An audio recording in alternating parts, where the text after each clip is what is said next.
Mataram kuno diperkirakan berdiri pada abad ke-8 di Jawa bagian tengah.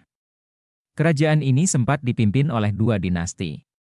Artinya, terdapat dua wangsa atau keluarga turun-temurun yang memimpinnya secara bersamaan. Dinasti pertama adalah dinasti Sanjaya yang beragama Hindu, sementara yang kedua adalah dinasti Shailendra yang bercorak agama Buddha. Meskipun begitu, kedua dinasti diketahui memimpin berdampingan secara damai. Strategi pemerintahan yang digunakan biasanya kedua dinasti saling mengisi kekosongan namun terkadang juga memerintah secara bersama. Kerajaan ini merupakan salah satu bukti nyata bahwa nilai toleransi telah lama terbangun di Nusantara dari sejak dulu. Lokasi kerajaan Mataram kuno diperkirakan berada di sekitar Medang dan terletak di Pohpitu. Hal tersebut diambil dari sumber sejarah yang berisi mengenai letak kerajaan Mataram kuno. Namun, letak Pohpitu sendiri sampai sekarang belum jelas di mana lokasinya. Lokasi kerajaan kemungkinan berada di sekeliling pegunungan atau sungai yang di sebelah utaranya terdapat Gunung Merapi, Merbabu, Sumbing, dan Sindoro. Sementara itu di sebelah barat terdapat Pegunungan Serayu. Lalu, di sebelah timur terdapat Gunung Lawu, kemudian, di sebelah selatan kerajaan ini berdekatan dengan Laut Selatan dan Pegunungan Seribu. Perihal sungai yang berada di sekitar sana meliputi Sungai Bogoonto, Elo, Progo, Opak, dan Bengawan Solo. Candi peninggalan kerajaan Mataram kuno menjadi salah satu peninggalan kerajaan yang paling penting. Namun karena pada dasarnya kerajaan ini terdiri dari dua dinasti yang terbagi menjadi keluarga Hindu dan Buddha, peninggalannya pun terbagi menjadi Candi Hindu dan Candi Buddha. Keluarga Shailendra yang beragama Hindu meninggalkan candi-candi di Jawa bagian utara. Candi-candi tersebut meliputi Kompleks Candi di Pegunungan Dieng, Candi Dieng, dan Kompleks Candi Gedong Songo. Candi-candi dalam Kompleks Candi Dieng menggunakan nama-nama tokoh pewayangan seperti Candi Bima, Puntadewa, Arjuna, dan Semar. Sumber sejarah kerajaan Mataram kuno adalah beberapa candi-candi yang ditinggalkan oleh kerajaan Mataram kuno, termasuk dua yang paling terkenal yakni Candi Borobudur dan Candi Prambanan. Berikut adalah beberapa candi peninggalan kerajaan Mataram kuno yang dipilah berdasarkan Candi Hindu dan Buddha. Candi Hindu, 1. Candi Gatotkaca, lokasinya berada di dataran tinggi Dieng, Banjarnegara, Jawa Tengah. Tepatnya di sebelah barat Kompleks Candi Arjuna, tepi jalan menuju Candi Bima. Nama Gatotkaca diambil dari tokoh pewayangan di cerita Mahabharata. 2. Candi Arjuna memiliki bentuk yang mirip dengan candi di Kompleks Gedong Songo. Bentuk umumnya adalah persegi dengan luas kurang lebih 4 meter kubik. 3.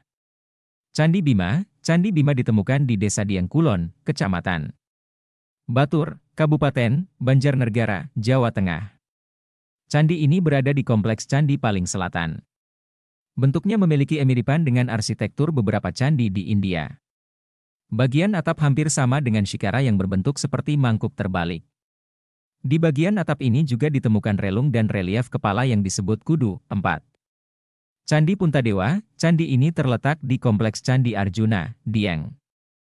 Dimensi candi ini berukuran kecil namun memiliki panjang bangunan yang. 5.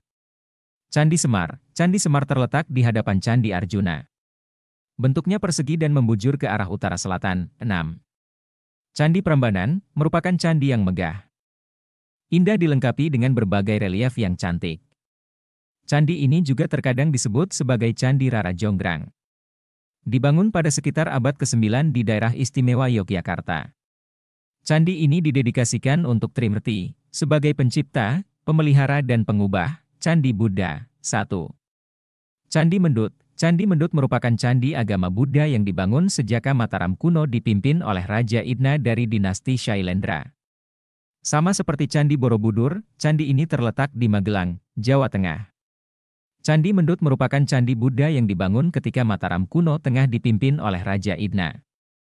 Lokasinya dekat dengan Candi Borobudur, di Magelang, Jawa Tengah. 2.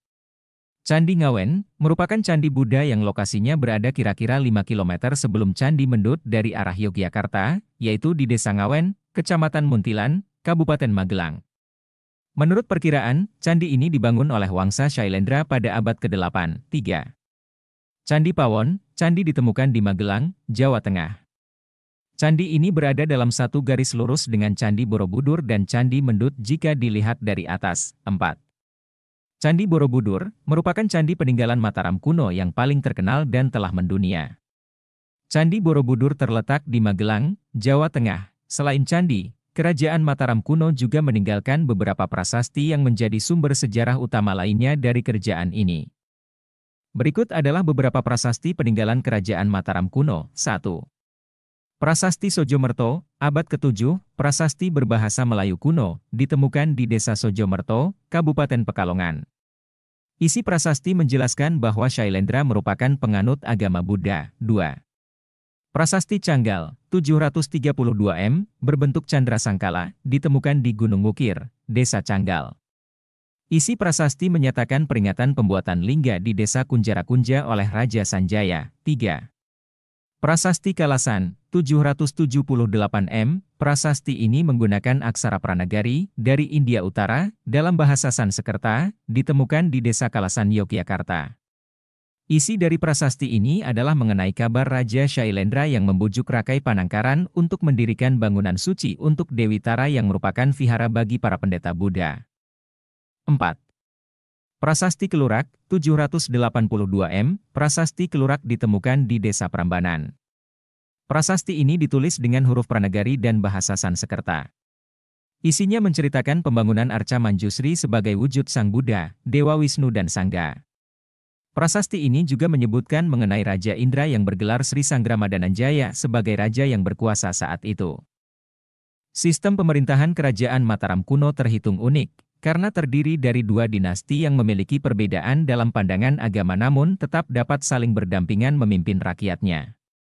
Tentu saja hal tersebut tidak tercipta dengan sendirinya, pada mulanya, timbul persoalan dalam keluarga Syailendra setelah kekuasaan Raja Panangkaran berakhir. Penyebabnya adalah adanya perpecahan antara anggota keluarga yang memeluk agama Buddha yang sebelumnya memeluk agama Hindu. Hal tersebut menimbulkan perpecahan di dalam pemerintahan Mataram kuno pula. Satu pemerintahan dipimpin oleh tokoh-tokoh kerabat kerajaan yang memeluk Hindi di Jawa bagian utara. Kemudian tokoh-tokoh keluarga yang sudah memeluk Buddha berkuasa di daerah selatan. Meskipun begitu perpecahan keluarga Syailendra tidak berlangsung lama. Keluarga ini akhirnya bersatu kembali ditandai oleh perkawinan Rakai Pikatan dari keluarga yang beragama Hindu dengan Pramudawardhani, putri dari Samaratungga. Perkawinan tersebut terjadi pada sekitar tahun 832 m. Akhirnya, Kerajaan Mataram kuno bersatu kembali di bawah kepemimpinan Raja Pikatan sebagai dwi pemerintahan yang damai. Raja yang paling terkenal dari Kerajaan Mataram kuno adalah Sanjaya. Sebelum Sanjaya berkuasa di Mataram kuno, Jawa sudah dikuasai oleh Raja Sana. Dalam prasasti Canggal, 732 m, disebutkan bahwa Raja Sana telah digantikan oleh Sanjaya. Raja Sanjaya adalah putra dari Sanaha yang merupakan saudara perempuan Raja Sana.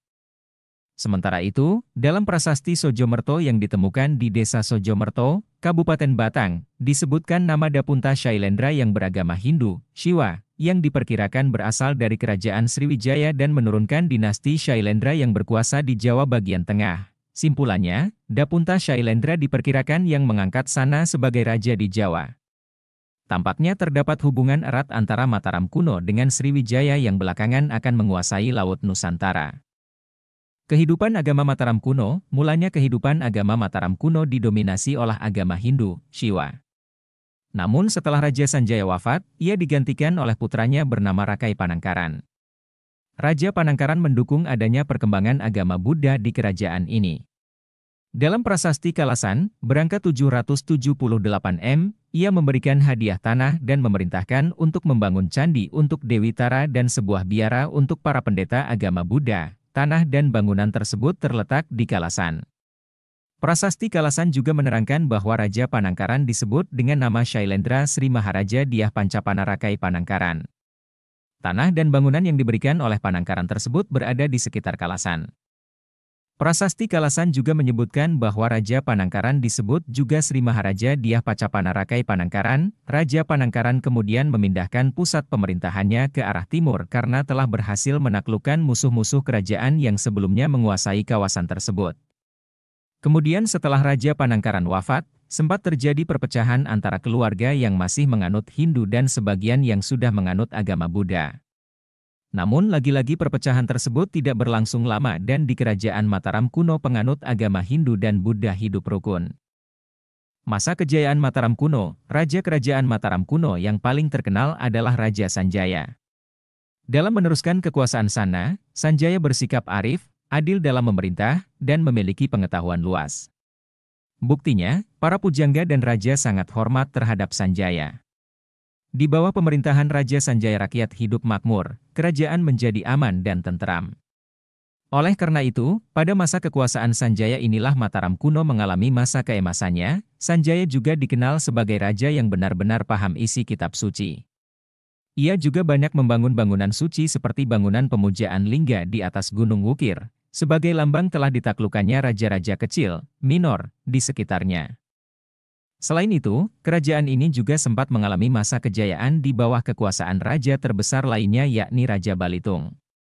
Ia memerintah pada tahun 898-911 dengan gelar Sri Maharaja Rakai Wafukura Dyah Balitung Sri Darmadia Mahasambu. Pada masa pemerintahan Balitung, bidang-bidang politik, pemerintahan, ekonomi, agama, dan kebudayaan mengalami kemajuan. Ia telah membangun Candi Prambanan sebagai candi yang anggun, megah dengan relief-relief yang sangat indah. Namun tak lama setelah kekuasaannya berakhir, kerajaan ini mengalami kemunduran.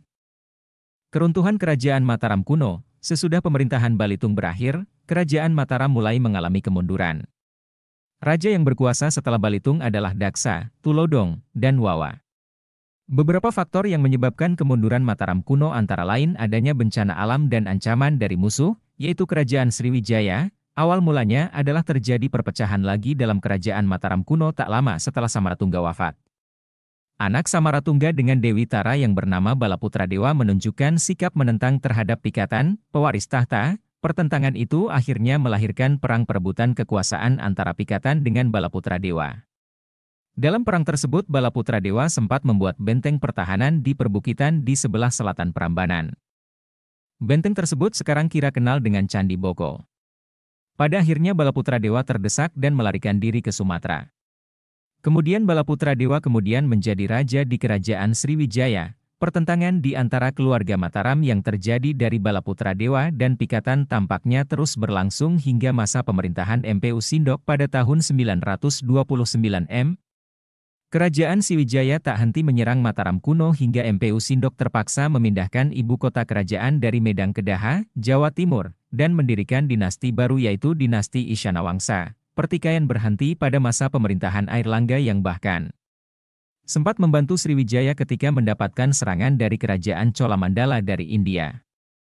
Pada tahun 1037 m, Airlangga berhasil mempersatukan kembali daerah-daerah yang pernah dikuasai oleh Dharmawangsa, meliputi seluruh Jawa Timur.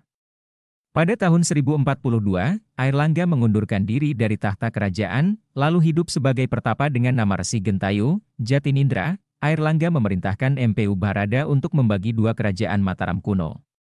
Kerajaan itu adalah Kediri dan Janggala. Hal itu dilakukan untuk mencegah terjadinya perang saudara di antara kedua putranya yang lahir dari selir.